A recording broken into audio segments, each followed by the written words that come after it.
cross-fertilization of ideas. We request our distinguished panelists for technical session 2 to kindly grace us on the dais. Please put your hands together for our session chairman, Dr. T.R. Pandey, Honorary Secretary, Ghaziabad Management Association and Director, AKGIM, Ghaziabad. Our esteemed panelist, Dr. Gireshwar Mishra, Professor of Psychology and Dean Research, Humanities and Social Science, Delhi University, and Dr. Vishal Talwar, Director, IMT Ghaziabad. Can we have a huge round of applause for our iconic panelists? Thank you so much, dignitaries, for your gracious presence. Very rightly said, the mediocre teacher tells, the good teacher explains, the superior teacher demonstrates, and a great teacher inspires. There are no words which can convey our awe and our respect for our eminent panelist, Dr. Gireshwar Mishra sir. May we have a huge round of applause for him. We request Dr. Amita Srivastav to welcome him with a token of greeting. Ma'am, please. Welcome, sir, with a token of greeting. Ma'am, please. Ma'am, yes. Welcome, sir. So good to have you with us today. Dear friends, a true leader has the confidence to stand alone, the courage to make. Vishal Talwar, Director, IMT Ghaziabad. Can we have a huge round of applause for him? We request Dr. Vibhuti, Professor and Head, Department of Business Administration, RKGIT.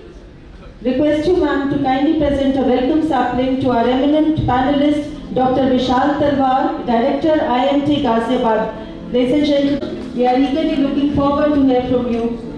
Ma'am, please. Ma'am, please. Thank you. Thank you so much, ma'am. Thank you, sir. Honor is our illustrious session chair, Dr. T.R. Pandey. With the courage and passion, having the courage and passion to realize his dreams, it's a privilege to introduce you, sir. Dr. T.R. Pandey is Director of Macroeconomics. Before getting associated with AKGIM, he has been working with ICFI. He was also associated with organizations like Telco and Karvi Consultants before moving into academics. A master's in economics and business management and a doctorate from Lucknow University. He has been actively involved in numerous MDPs and consultancy. May we have a huge round of applause for sir.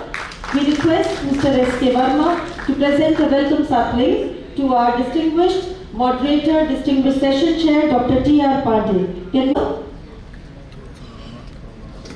Welcome, Dr. Pandey. We are really looking forward to have very meaningful deliberations on the session chair team. Looking forward to hear from you and all our eminent panelists. Thank you. Thank you so much. We now request you, sir. Gireshwar Mishra and Dr. Vishal Talwar. Dr. Gireshwar Mishra is a PhD. He was Vice Chancellor at the University of Rashtriya Hindi Vishwavidyalaya, Wardha, it is Central University. His research is focused on social, developmental, health and cultural psychology. He has published journals, articles on these topics, many in the top tier peer-reviewed journals such as American Psychologist, International Journal of Psychology, Psychology and Developing Societies, and International Journal of Behavioral Development.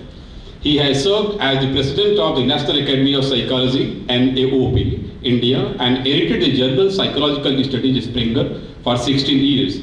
He was Fulbright Senior Scholar at Swarthmore College and Michigan University, Ann Arbor. He is recipient of Jawaharlal Nehru National Award by the Government of Madhya Pradesh, National Fellowship of Indian Council of Social Science Research, Fellowship of NAOP India, Fulbright Nehru Fellowship, and SC Mitra Memorial Award by Asiatic Society. His recent works include psychological intervention of health and well-being and survey and exploration in psychology.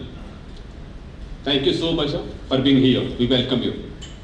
We have got Dr. Vishal Talwar with us. Dr. Vishal Talwar is a director at IMT Ghaziabad. Prior to this particular assignment, he was Director of Innovation and Entrepreneurship and Dean for the School of Management at the Hero Group's educational venture, that is BML Munjar University. In the past, he served at varied leadership roles, including head of campus at the SP Jain School of Global Management. He was earlier based in UK for almost 12 years at institutions such as London School of Economics in their Department of Management, as well as Henley Business School, University of Reading. He was nominated for the Silver Medal at the Market Research Society Awards in the United Kingdom. This award is given to the best paper in a particular year published in the International Journal of Market Research. Whilst at Henley, Dr. Talwar received the award for contribution to teaching and learning. This award is often given to those who go beyond and contribute to the development of the student cohort. An avid teacher and marketing academician, having published at the FD 50 level, Dr. Talwar is a PhD from Alliance Manchester Business School, University of Manchester. Thank you so much, sir, for being with us, sir. The topic given to us is new education policy in higher education, value system, role of management education and technology in emerging India. Luckily, immediately after this we'll go for lunch, and this is the problem with the education system in the country. You know, the moment we graduate, we think we should go for a job. You know, the last education policy that Government of India came out with was in 1986. So for almost 35 years, we were struggling with that particular archaic system of education, where a student having done graduation, BA, BSc, BCom, whatever, was immediately looking out for a job. And no doubt, he is an educated person, he is an educated lot, citizen, he must get a job. But the point is, he was unemployable.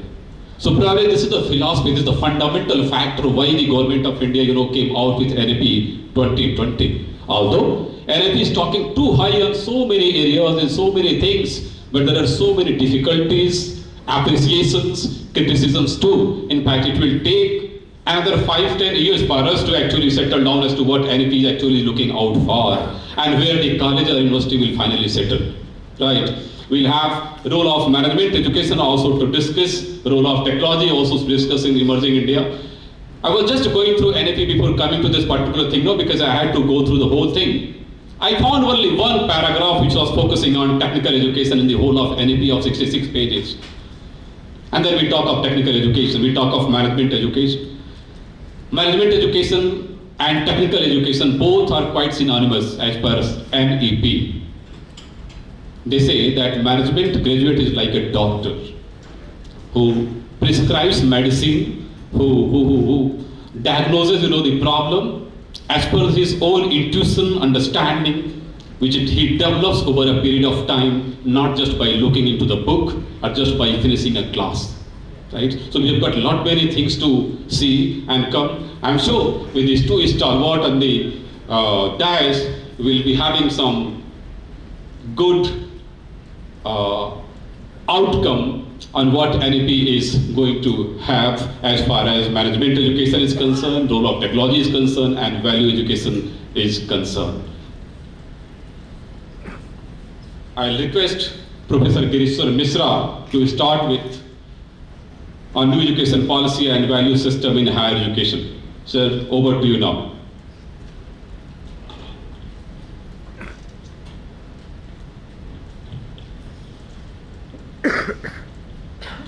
नमस्ते, good afternoon.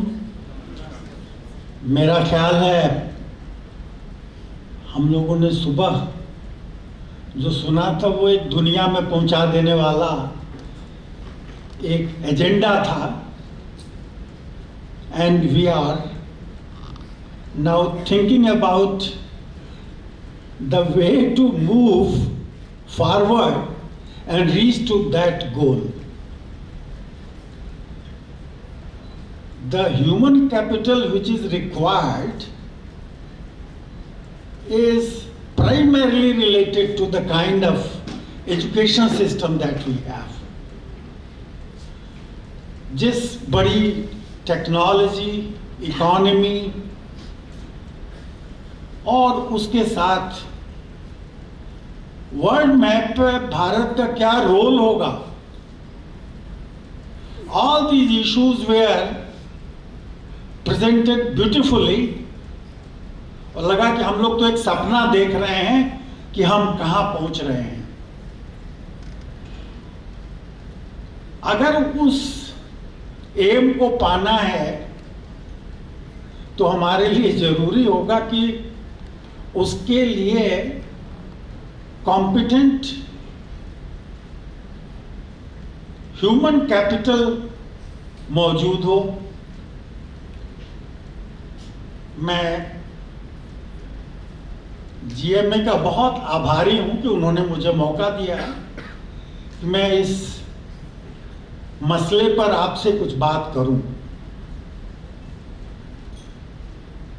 education system has been given to India by great Macaulay, and we have been following that system. 3 universities, Bombay, Calcutta and Madras, they were organized as examining bodies in 1857, and the whole structure was borrowed from Britain, and the idea was to create people who can help the British to run the rule. It was not to create knowledge. And if you look at the way the education system was stabilized in India before independence and after independence, there is considerable continuity in terms of a structure, in terms of functioning, in terms of the delivery of various kinds of skills and development of, various processes. Now, all the systems and ways which were established were accepted by us. Please remember, और शायद हम लोग भूल चुके हैं कि यहाँ पे भास्कराचार्य थे, यहाँ चरक थे, यहाँ सुश्रुत थे, यहाँ पाणिनि थे. And if you look at the texts and the kind of principles and theories which are given in Panini's Ashtadhyayi, you will see that it provides the best model of grammar, and that has been recognized everywhere. आज हम लोग बाहर से ठप्पा जब लग के आ गया तो कहा कि now yoga is something very important, and कितने साल हुए we have created Ayush Ministry to take care of indigenous systems of medicine. Why I am mentioning this is that we tried to emulate, to copy the kind of system which is available elsewhere. We did not bother about our own indigenous knowledge system. इतना बड़ा gap create हो गया कि हम में से कोई पाणिनि को नहीं जानता है, कोई भर्तृहरि को नहीं जानता है, कोई सुश्रुत को भी नहीं जानता है, कोई चरक को भी नहीं जानता है. बाहर से कोई पढ़ के आता है, बताता है अरे इसमें तो ये दिया हुआ. This is the situation. So a gap was created and indigenous knowledge system becomes unfamiliar. There are many contributions in many areas. हम लोग अखबारों में कभी कभी पढ़ते हैं, पत्रिकाओं में कभी कभी पढ़ते हैं, but we are hardly aware of the resources which are available in our knowledge system, practices, and many problems are there because we are not aware about them. The system which was implanted was transported. I am more familiar with social sciences. We know more about American society and British society rather than Indian society. We have taken concepts, theories, methods from the Western tradition of knowledge. Knowledge कोई खराब नहीं है, But that knowledge is actually indigenous knowledge developed in that area. And that is being imposed, and you use that lens to look at reality, categorize things. दुनिया को देखने का जो नजरिया मिलता है वो कैसा है, ये तय करेगा कि आप किस तरह से बिहेव करते हैं. This is very crucial. I think we have learned a lot about plagiarism. We have heard a lot about repetitive nature of research which is being undertaken. There is very little creativity. And our effort is largely to repeat what has been done elsewhere.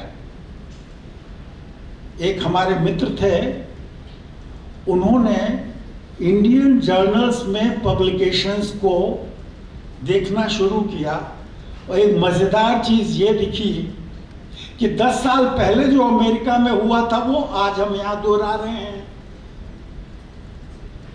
That is the gap. And हम उनकी theories के लिए कुछ example with some variation यहाँ test करते हैं. This is a big challenge. There is very little creativity.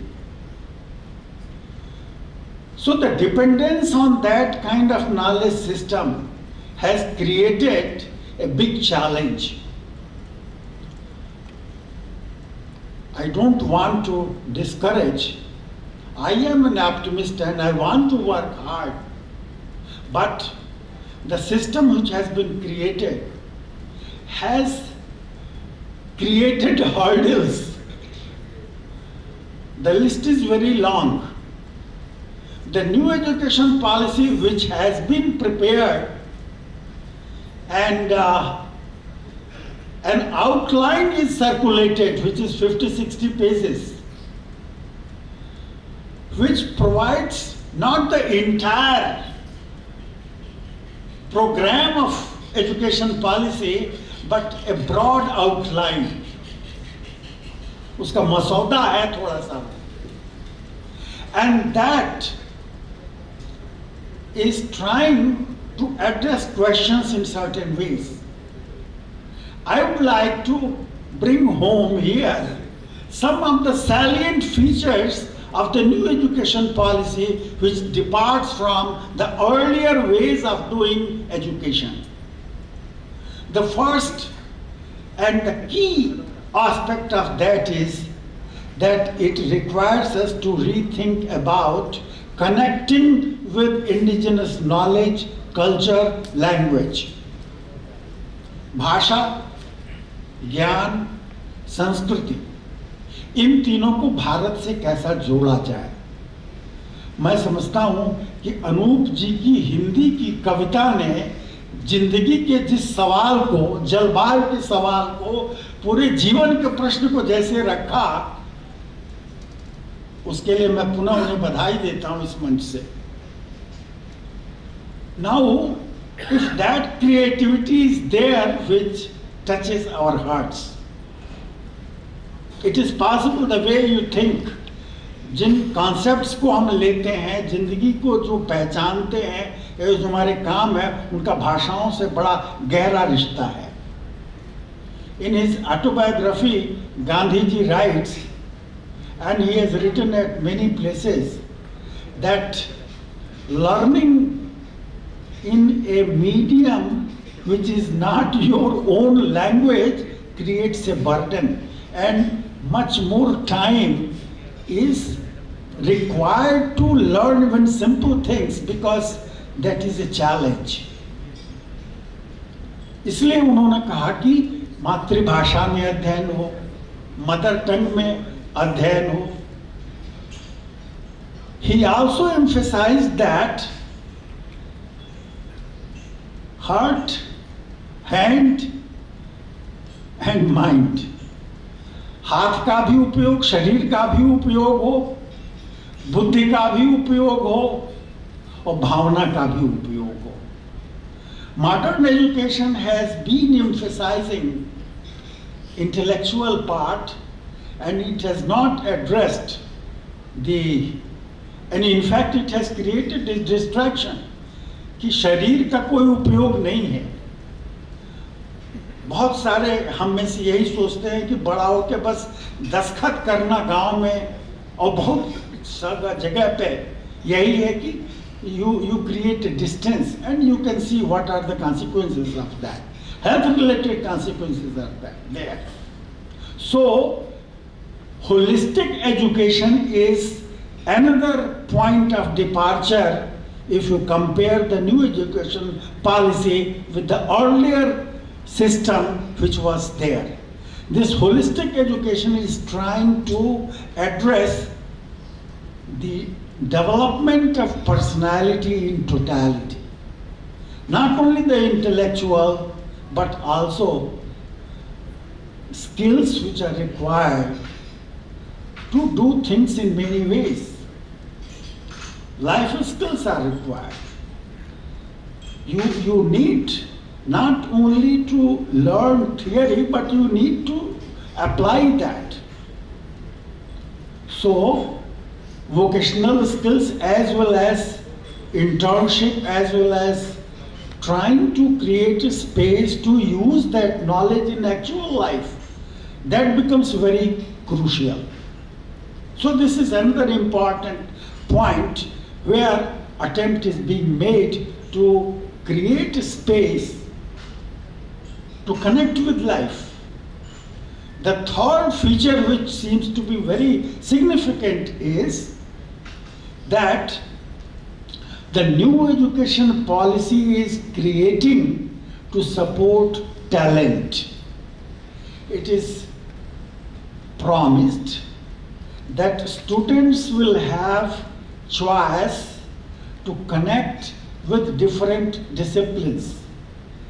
Multidisciplinary orientation is being envisaged. A student who is from physics, and if the student wants to do something in English literature, the student will be allowed. Or to do music, he will be allowed. Ideally, this new education policy provides this opportunity to help students to realize the potential which they have.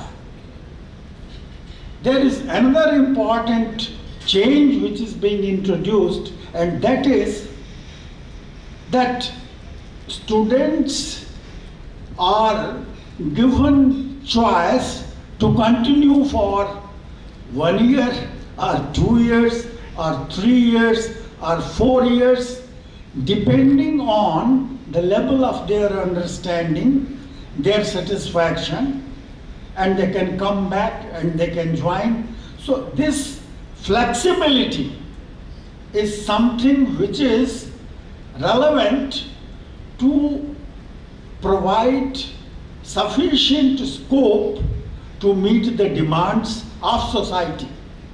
So this flexibility is an inbuilt mechanism which allows to, foster talent, to support application of knowledge. There is another very crucial change which is being introduced in the new education policy, and that is that the 4-year program which is being introduced at undergraduate level is something which builds a bridge between the doctoral work and level studies.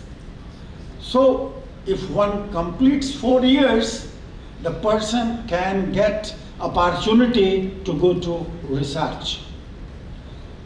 You must have heard that the UGC has provided a provision to have professor of practice, people who are competent, वो अगर दक्ष या निपुण हैं किसी profession में, उनके पास degree नहीं है, they can be appointed as professors.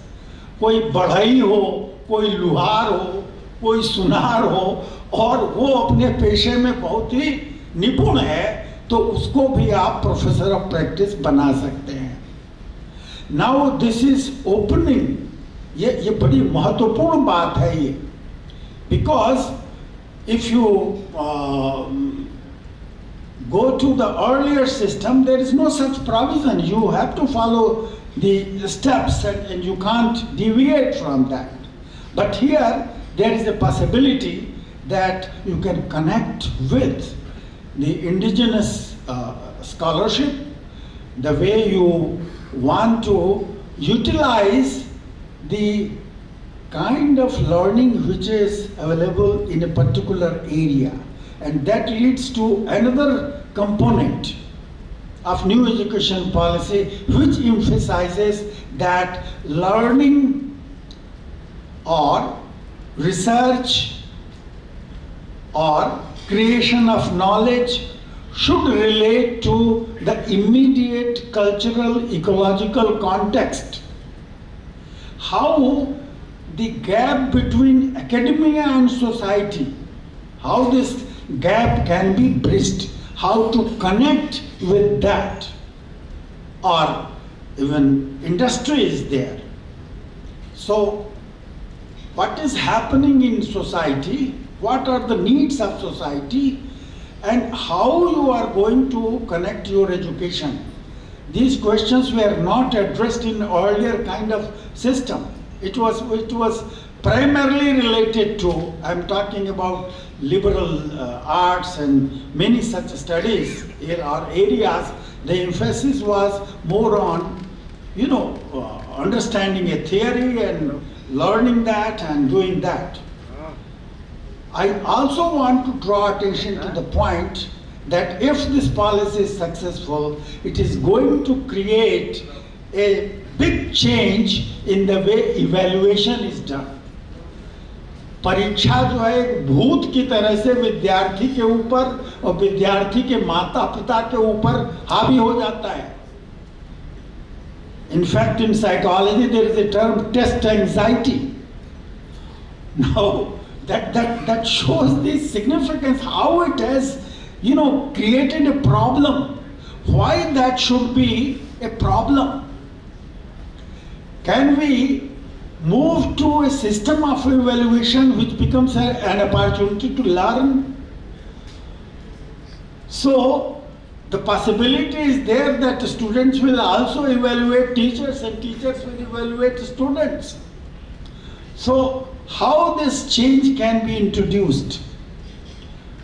There is greater emphasis in current system on board examination. The new education policy says that it has to be reduced. So only at grade 12 there will be board examination, and before that it will be internal evaluation where the students are doing and learning and it is being assessed. So continuous kind of evaluation which is constructive, which is not creating some kind of fear, which is not creating a challenge. So the new education policy is going to change the learning process, its relationship with the context, how it can be applied, how it is going to be assessed in a big way. And as we know that the whole system is going to increase or enhance the whole range. Now it is from 3 years onward that the system is going to take care. In this way, it is a departure, a step ahead from where we were, and I think it's a big challenge which has been accepted. The issue of mother tongue is very, very crucial. मातृभाषा में बच्चा पढ़ता है तो घर में जो पढ़ता है, घर की जो भाषा है और विद्यालय की जो भाषा है, उन दोनों के बीच में कोई बाधा नहीं होगी। Otherwise it becomes very difficult. और फिर ए फॉर एप्पल, एप्पल माने सेव, यही याद करता रहेगा। वो सेव भी जानता है, सेव खाता भी है, लेकिन वो याद कर रहा है ए फॉर एप्पल, एप्पल माने सेव। वो बड़ा समय इसमें जाता है। It is very crucial to see how learning can be enhanced. We have not paid much attention to this problem, and resource has to be created. Now there is, and I have seen that it is working very well. Google Translation, if you that system is helping a lot for creating material in different languages. And very fast development is taking place in that kind of translation, and I think it will help in a big way to create resources in different languages.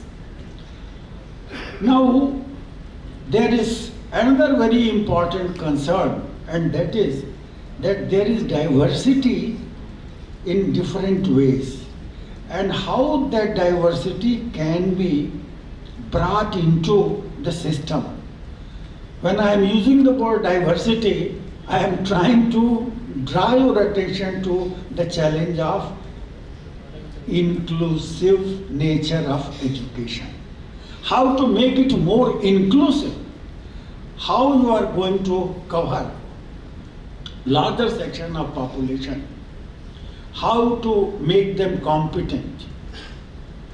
Finally, because time is limited, I want to draw attention of everyone present here, and I also request the government, I've been writing about it, that we have been making promise to spend 6% of GDP और 3% भी नहीं पहुंच रहा है।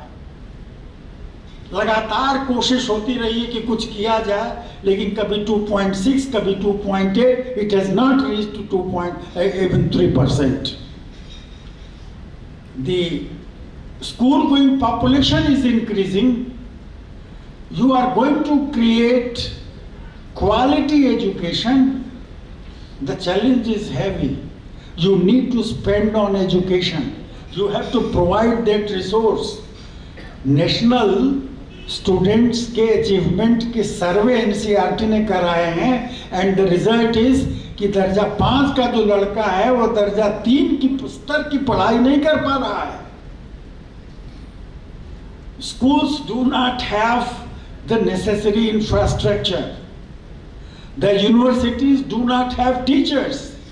There are 6,000 faculty positions vacant in all central universities only. That is the situation. So we have to gear up. We have to create a very systematic intervention. We have to do that. If we don't do that, then the system is going to collapse. Whatever you have will not be there. It's a big challenge. And if we want to achieve that goal, we need quality education, and for that we have to make investment, and that has not been shown. Let us make effort to create that resource, provide those situations where talent can flourish. I will stop here simply by saying कि हम लोग बहुत पहले से कहते हैं असतो मां सदगमय तमसो मां ज्योतिर्गमय मृत्योर्मा मृतंगमय। ये हमारा बड़ा पुराना है। गीता में कहा कि ज्ञान से पवित्र इस दुनिया में कुछ भी नहीं है। बहुत सारा कुछ है जो कि कहता है कि Indian tradition has been knowledge centric. आज कहा जा रहा है कि ये नॉलेज की एज है, era of knowledge.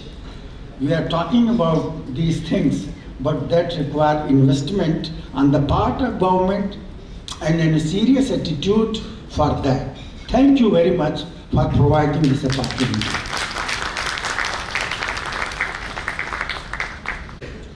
To share his thought on role of management, education and technology in emerging India. We are changing very fast, sir. Now it is up to you as to how you manage your technology and everything to see that we are part of this. I think I'll also have to use one. So thank you very much. I think I'll just take about 10-15 minutes. आप सोच रहे होंगे कि इस elephant की photo यहाँ पे क्यों है? But I thought when we were, at least when I was conceptualizing आज का discussion, I thought let's look at the last 30 years of growth as far as India is concerned. The last 30 years of growth, not just India but also comparative countries is concerned. And now you'll find out why I'm using the elephant as I wouldn't say a metaphor, but as an example. That's because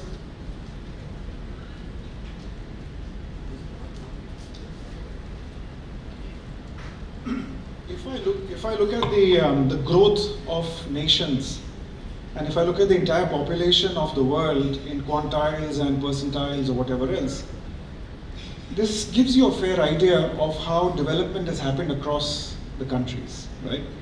Now, no marks for guessing who's on the top over there, the hump of the elephant or the torso or whatever else. Countries like China, right? So, a country like China has grown from, let's say, $1 trillion to more than, $8 trillion at that particular time. This data is from 1988 to about 2008. So, it's based on Lackner and Milanovic. They're very popular researchers as far as developmental economics is concerned, and they looked at this.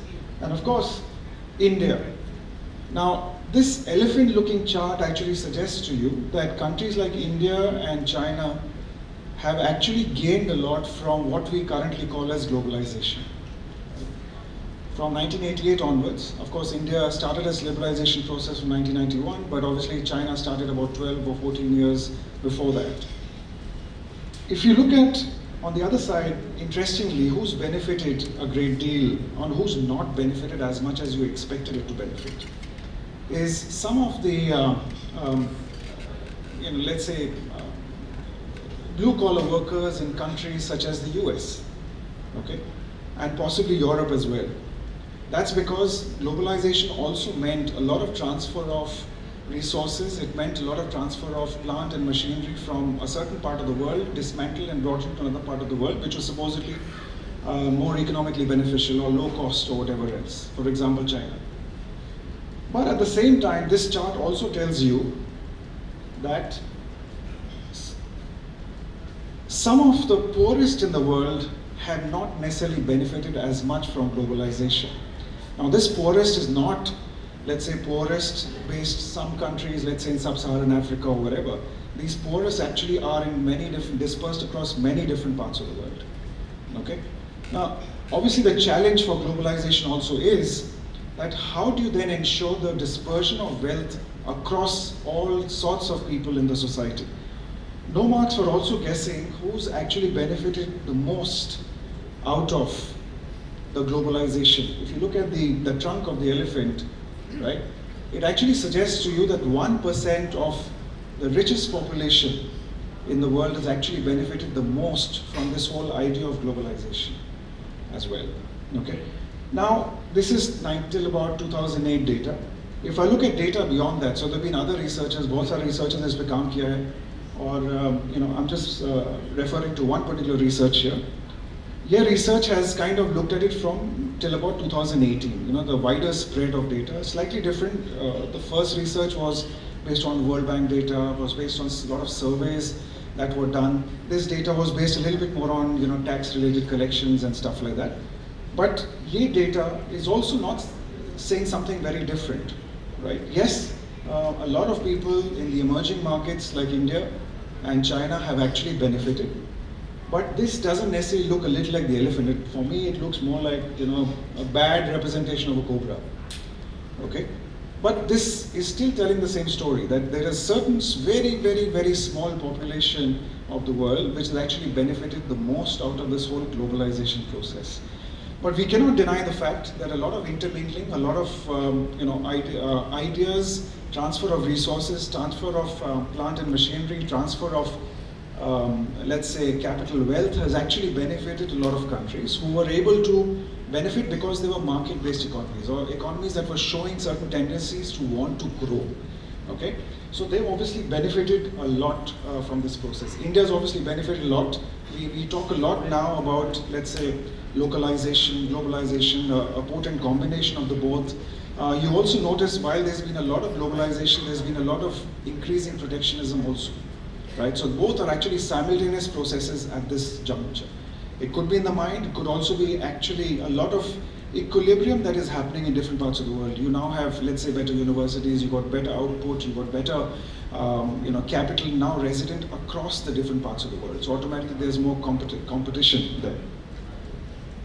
You have heard about the success stories of a lot of Indian brands such as Amul, for that matter. They've used a lot of global principles of branding, a lot of principles of this whole idea about the distribution, the supply chain, the logistics, how do you go about it, and then build a certain base for themselves. Now, when I use the word globalization, what I'm also saying is a lot of these things have actually come out from a lot of managerial orientation, a lot of leadership in business, a lot of ability to be able to progress by not only the public sector but also the private sector as well. A lot of this has contributed to growth over a period of time. We learn a great deal if you look at this whole concept of industrial clusters in China. So China has very specific clusters in different parts of the country. So there's this cluster which produces toys, there's a cluster which produces automotives, there's a cluster which produces something else. And this kind of concept is actually not necessarily China's idea.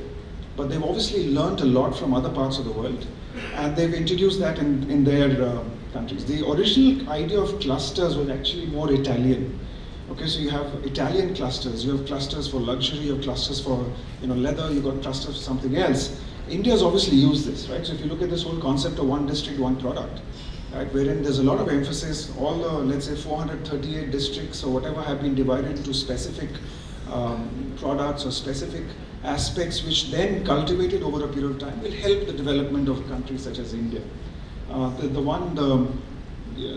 picture on the left is actually a picture from Andhra Pradesh and how they've looked at this whole idea of one district, one product to then be able to stimulate demand and provide certain policies for them to grow. Coming to this whole idea, there's no denying the fact that management education, business schools, management and technology combined have actually contributed a lot to the development not only of India but many other parts of the world, the ones which have actually capitalized on the opportunity. We see that. We've seen a growth of universities, we've seen a growth of business schools, we've seen a growth of standalone institutions, right? And obviously there's certain base of employable skill sets that are the industry is benefiting from. But let's look at what's happening now, and this is where I'm trying to link up with what Dr. Mishra was talking about, right? This whole idea of what's happening with the NEP. I will not get into any details about the NEP because he's already spoken at length and very, very well about what the NEP tells us. But there's so much that we are now seeing in the news. There's, the education system in India, not just the business school education system, has currently a lot of things to think about. Right, from the macro perspective, if you look at the expectation of the student, if you look at technological change, if you look at curriculum changes that are required, a lot of things are coming in, and at the same time you have the NEP 2020, right? So there's a lot of turbulence, there's a lot of what I would call as change in the mind as well as change in actual implementation that will be required if you want to benefit a great deal from a lot of different policies that are being currently talked about or being implemented across, let's say, the UGC as well as the AICTE. Right? So we've heard so much about how we can create 25% extra seats for foreign students, how foreign universities are being allowed to come into India, how a lot of standalone institutions will have to understand what's their path for success as you go forward, sustainability, their continuity as institutions. ये बहुत सारे ऐसे questions हैं जो institutions will have to answer. Recently आपने UGC वाला देखा होगा जहाँ पे affiliated colleges have to now start looking at whether they want to become independent of sorts as well, right? And our distance learning degrees are being equated with offline degrees. You can do multiple degrees at the same time. This is linking up to what Dr. Mishra was talking about, right? This whole idea of holistic development, multidiscipline or whatever else. Sometimes focus on multidiscipline is also important to know how much of depth you're being able to provide the student. it's all good for us to say that yes, a student can learn out because of his interest, but then at the same time, how much depth and thus how much capability of that student, that skill set that you're able to bring in also matters as you go forward. Now, major provision I don't want to talk about, but I think I just want to bring up another question is that, at least the indication that we get from the regulatory system here is that great job, right? So, institutions such as ours, a lot of standalone business schools in various categories, tier 1 or whatever else, they've all been, contributing, to the nation in many ways. Business leadership, they're contributing to so many different things. But then, of course, the government has obviously thrown a certain challenge to us, right? You've done well, 500 बच्चों में, 600 बच्चों में, 1000 बच्चों में. But of course, the NEP says, gross enrollment ratio हमें 26% से 50% करना है. Right, so automatically that means that they can't double the number of universities. You've got 900 whatever odd universities. You can't suddenly double them to 2,000 universities. So they have to be able to ensure that the current institutions, will have to take up more of the responsibility of transformation as you go forward. So that's why a lot of questions will remain for people like us about what do we do, how do we expand, how do we grow, how do we still maintain that ability and capacity to provide employable individuals, who graduate from our institutions. A lot of those challenges are actually there. But what about management education, right? I've done a similar session internationally when I talked about, what's the current status of business schools. And I'm always reminded, kabhi-kabhi bahut enchanted hota tha, Tota and stuff like that, this whole idea of what the future will hold, right? But there's certain questions that we as management institutions have to be able to answer, right? Now, why do we exist, right? We're coming back to fundamental question, and it ties up to a lot of the change and the turbulence that currently exists right now. The system wants us to move in a particular direction, right? The expectations of the stakeholders wants you to move in a different direction. Whereas every time the placement cycle happens, you have placement week, you have placement day, you have placement month, you have whatever else. Somewhere there's a lot of ambition, there's a lot of need to be able to expand your capabilities, abilities, think about more things than just the employability, more things than just the placement. But fundamentally, when placement season comes, all you get measured on is aapka package, kitna provide hua. So this also fundamentally is also making us ask certain questions. What's our purpose, right? Why do we exist? How well are we fulfilling the needs of the society? Okay, when we came along, let's say in the 40s, 50s, 60s, and when business schools became prominent or a vehicle for development of the country, right? There was a certain contract that we signed with society, right? And of course, hypothetical contract that, this was the reason for our existence. Why do we exist? And are we still going according to that particular plan? Quite frankly, there's a lot of movement away from that. Is the current business school model, right? So there's a lot of pressure, there's a lot of things, a lot of expectations, a lot of changes, macro conditions, situational conditions, a lot of regulatory, expectations. Is the current business school model ready to cope with this? Is the current process of management education, the way we are going about it, is it ready to cope with this kind of change? Most importantly, kya hum us change ke liye ready hai? Right? So this is a question not just for us as management institutions, higher education institutions, but it's also the corporate world. I'm sure everybody sitting here, there's this, the whole thing around the resistance to wanting to move to a new model, wanting to move away from what is your comfort zone will be a big question mark, right? While obviously the NEP is a document that promises that we will be able to graduate up to a certain level, we'll be able to bring in a lot of contextual relevance, we'll be able to bring in a lot of Indian contextual abilities, concepts into what we do, but then the implementation is where we'll all have to be able to ready to contribute. What should be a focus area? Going forward, what should a focus area for institutions like ours be?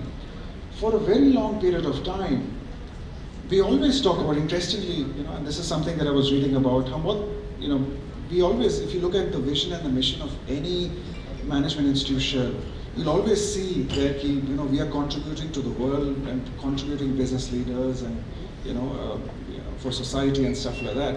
But the fact remains that while we talk about the fact that we're contributing business leaders to the world, there is still a crisis of leadership. Now, this crisis of leadership is around the kind of decision making that has happened, the kind of situation that you see, the kind of busts that you see as far as the Indian corporate world is concerned, or the international corporate world is concerned. So that makes you also question that yes, we have a vision and mission to be able to contribute a certain kind of business lead to the world, but have we stuck to that? Is this whole idea of what Henry Mintzberg says is the winner takes all managerialism issue, right? This whole idea of game theory, I win, you lose. Is this something that is actually relevant to what we are trying to do in the Indian context, right?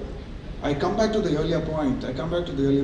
We need to be able to ensure that there is a more dispersal of economic wealth across all parts, not just the middle class, not just the certain kind of class, but also the people who've not yet come into that same bandwagon as well. Now, that automatically means we have to start thinking a little differently about why we exist. Every Finance 101 course will always talk about business exists to enhance shareholder value, right? Is it important for us to now start looking at something much more than that? That becomes fundamentally very important. That's what brings in this idea of societal benefit, brings in this idea of what he was talking about, inclusive, accessibility, right? Education is obviously getting more and more expensive as we go forward. A lot of education is actually becoming very expensive. It's going beyond the comfort zones of many, many individuals. Now, how does it tie in with our aims and visions and the goals that we have, let's say, as a part of the new education policy?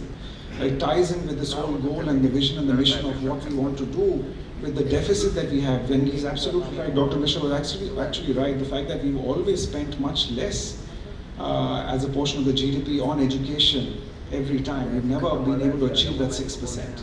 Is it important for us to look at that? Other people also think about, can we expand this notion of a business school? Can we start looking at this whole idea of public value business schools, right? Hybrid orientated business schools. Now some of the business schools actually started, looking at or teaching things such as hybrid workplaces, right? Not just preparing you for a certain kind of corporate world, but trying to prepare you for much more than just a corporate kind of world, a very narrow definition of what corporate worlds mean. How do you integrate technology learning into the business school model? All these things will become important. Program content will become very important. What are we teaching? And this kind of ties in with this whole idea of, why not look at the best of all worlds, right? While we offer a great deal of knowledge that we already are aware of, certain knowledge we're not aware of in the Indian context, we bring that up, right? We kind of balance it out with a lot of other knowledge which we know that actually works. It is important for us to look at all aspects here. At the same time, we have to look at non-standard collaborations. For a very long period of time, academic institutions, not just business schools, have been very inward-looking. To be able to grow and sustain ourselves in this kind of environment, we have to now start looking very non-standard collaborations. We very, very, we don't like collaborating with another institution close by. Right? Why not? Now the time has obviously come for us to do that. We have to train students for beyond placements. Right? Fundamentally speaking, if you look at management schools, if you look at business schools, one big parameter is always around placement. Is that what we should be doing? Is that sustainable? Is that something that is giving the right kind of input and the right kind of expectation setting in the student? All these ideas have to be looked at. So this was essentially my idea on how we talk about emerging India. We talk about a lot of things around, we are obviously preparing for 2050, we're preparing for 2047, we're preparing for the next 25 years. But fundamentally speaking, a lot of re-engineering is required, not only in a mindset, but also in how we run management in, education in the Indian context. Very, very important. So thank you very much, GMA, as well as Dr. Pandey and everybody else to give me the opportunity. If there are any questions, please. The only question of which I was thinking I should be putting up to you, you have already addressed, like dispersal of wealth, and I believe it is the only reason why skill building is being focused too much in NEP 2020, right? And of course, there is no other way, democratic way for dispersal of wealth other than education or skill. right, the best way. Thank you so much, sir, for doing that. Professor Mishra, thank you so much, sir, for elaborating, the whole historical concept of the old education, the Macaulay system, and then transition from there to, the new education policy. But the only problem, the question, which will remain, in fact, I believe time will only be the better, element to tell it.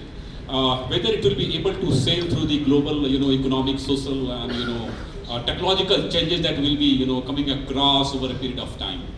So thank you so much, sir, for making it convenient to attend this particular session as a speaker. So thank you so much, both of you, sir.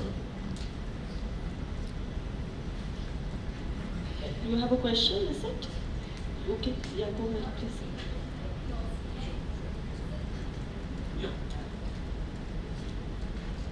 Public value business model, that is hybrid business model you talked about. Sir, what could be the ideology behind it and the pedagogy which could be followed to adopt this business model? Please introduce yourself also. So my name is Akansha Singh and I am from IIMS Ghaziabad. I would be very pleased to have an answer. So thank you. I think public value business school models, the way I was looking at this is, you have so much that the public sector is doing, you have so much that even the government is doing. I think certain schemes are successful, certain schemes are not successful, right? A lot of it is to do with the effectiveness, a lot of it is to do with the implementation, a lot of it is to do with, let's say, communication. A lot of these are fundamental tenets of management education, right? But management education is largely now a little bit is being focused on the entrepreneurship mode, a little bit is being focused on, let's say, startups and the innovation incubation system. But of course, you are just 2% of the cohort of a business school going for something like this. I think there's a huge amount of skill set, intellectual capacity that business schools have. Possibly they're just narrowing down their own visions and contributing just to a corporate orientation. I think they should start thinking bigger, start looking at public policy, they should start looking at, let's say, NGO management, they should start looking at public sector management as a separate piece and focus on it much, much more, because that will benefit a great deal. Public value business school is also not just about these elements which you can bring into the curriculum, right, or create certain sub-schools, but it's also about the mindset of the student. The student is coming in predominantly with the mindset that this particular school, institution will offer me a particular kind of role in the real world. But I think the mind needs to be expanded much, much more as well, right? I'm coming in to be able to not just come in for a particular corporate career, but I'm coming in to make an impact. A lot of those things have to be worked on. So a lot of tangible as well as intangible development part of the public values business model. Thank you, sir. So just one more thing. So you talked about cluster system. So is that applicable in all industry or just if we could focus on FMCG only? It's applicable in all industry. If you look at India and if you look at there's certain sectors, even if I look at, let's say, handicrafts for that matter, a lot of karigari work is actually getting lost in the country. A lot of karigari work, let's say in the middle of UP somewhere or whatever, is actually getting lost because the next generations are not adopting that because they have other reasons for existence. They might go for education somewhere, they might go to the big city, right? A lot of this means that you have to identify these clusters and see ways and means to be able to aggregate them and create some sustenance and sustainability for them. If you look at, let's say, industrial clusters in China, there are clusters for everything. There's clusters for even technology, there's clusters for toys, there's clusters for AI, there's clusters for automotive. Similarly, India's got a lot of different kinds of clusters. Possibly the idea here is to identify a cluster and be able to provide certain policies that is able to help that cluster become competitive, not only from an Indian context, but from a global perspective. Thank you, sir. Thank you so much, sir, Thank you, sir, for addressing the queries of our young minds, and thank you, students, for being such an attentive audience. Thank you, dignitaries, for the wonderful session. It would be our honor to present you with a token of gratitude. May we have a huge round of applause for the eminent panelists of this session. I request Dr. Amita Amita Srivastav to kindly present a token of gratitude. Thank you. All right. Okay. Yes. Can we hold it towards the lunch session, or do you want it to be taken up now? Okay. I think there's a question, chief guest of the valedictory session as well. So I think we can hold all the questions, all the discussions while we are networking over the lunch. So I'm taking this liberty, sir, to curtail this session and felicitate our dignitaries. So may I now request Dr. Vibhuti to kindly present a token of gratitude to our eminent panelist, Dr. Vishal Talwar, sir. Ma'am, please, can we have a huge round of applause for... Welcome, ma'am. Thank you, sir. May we have a Ma'am, please. huge round of applause, please? We are grateful to Dr. Please. I request Mr. S. K. Verma, sir, to kindly present a token of gratitude to our eminent session chair, Dr. T. R. Pandey. Can we have a huge round of applause, audience? Thank you so much. Smile. Yes. To have some cherished memories of the event, I request the eminent panelists of this. Dear audience, we are concluding the technical session 2 on new education policy. Thank you so much for your gracious presence. Thank you. National Convention of Ghaziabad Management Association. We'll be drawing the lucky draws towards the end of the valedictory session. I request our distinguished dignitaries for the valedictory session to kindly grace us on the dais, please.